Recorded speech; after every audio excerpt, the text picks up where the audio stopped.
All right, ladies, so we are going to be looking at lesson one of our newest unit, 10.7, the Decolonization Movement in Asia and Africa. We are going to focus on defining decolonization and the causes of independence movements in Africa. All right, so let's take a look at these four words. So Pan-Africanism, it encourages the solidarity of all Africans worldwide. When we see this prefix pan, we want to think about the idea that it's all.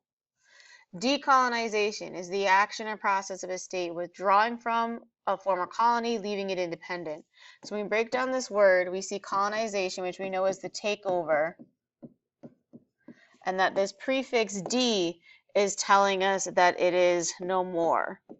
Okay, so something like decrease, it is lessening.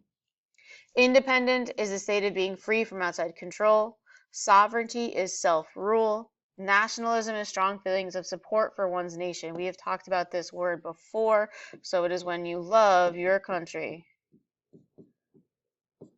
And most countries will use nationalism to start gaining independence. So when we look at this image, the question is asking what happened in Africa between 1950. So when we look at the two maps, we're seeing independent Africa 1950 to 1980. And when we focus down on the map key, it shows us what the two colors are meaning. So in 1950, we see that most of Africa was this dark kind of gray pattern.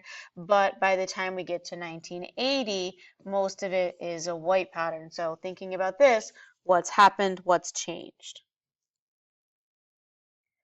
So Pan-Africanism is an ideology and movement that encourages the solidarity of Africans worldwide. So it's the goal that all Africans, regardless of whether they're living in Africa or the United States or in Europe or in South America, that if they have African blood in them, they're going to have solidarity. They're going to be together. It is based on the belief that unity is vital to economic, social, and political progress, and the goal is to aim to unify and uplift the people of African descent.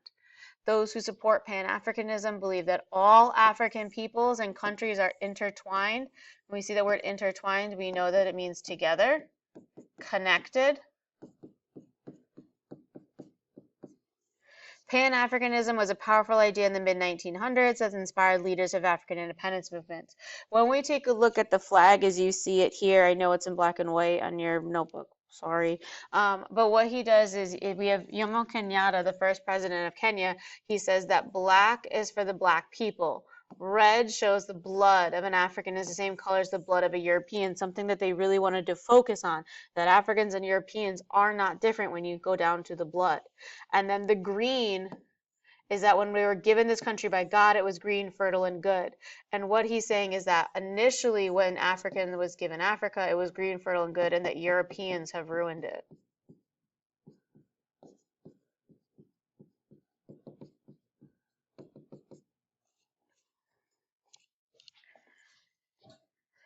So this map is going to show you Africa. It's pointing to the areas of these countries. We're just going to look at four, and then in the next two lessons, we're going to dive deeper into South Africa.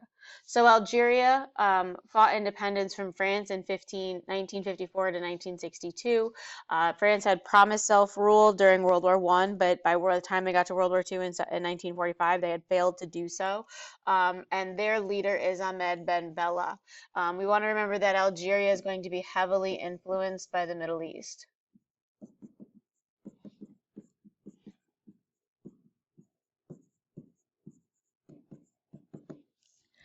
Kenya gains their independence in December 12, 1963. They're going to gain their independence from Great Britain during something called the Mau Mau Rebellion, where we see some violent attacks against colonial leaders and white settlers. Their first leader is Jomo Kenyatta, who was elected the first black prime minister. It's really important when we are reading about decolonization movements that we focus on the fact that they had prime ministers in the past, but these prime ministers would have been white. They would have been European. So he was the first black prime minister. It's easy to kind of remember his name because if we look inside his name, we see Kenya, and that is the country that he is going to help gain independence for. Then we have Ghana. They gained independence on March 6, 1954. 57, I apologize. They were the first sub-Saharan African nation to declare their independence, to actually like declare and separate. Um, they have their first ruler of Kwame Nkrumah as the first president. He ends up establishing himself as president for life, which really just focuses on the idea of a dictatorship. Um, and this dictatorship is eventually overruled. So he is eventually overthrown. Then you have South Africa. They gained their independence from Britain in 1934, but they don't gain independence from the white minority rule until 1994. So they're going to spend another 60 years under the rule of still white former Europeans. So it's really important to understand that when Europeans moved to South Africa, they stayed in Africa. And when they stayed in Africa, they obviously had kids, and then these kids became African. So even though they are white skinned, they're still considered African. So from 1948 to 1991, South Africa practiced the policy of apartheid, and we're going to spend the next 2 lessons discussing that in more details. And then Nelson Mandela will be the first elected Black South African president in 1994. So we really want to make sure that we are clear when we're starting to see those things. There were presidents in South Africa. There were African presidents in South Africa. They were white African. They were not Black African.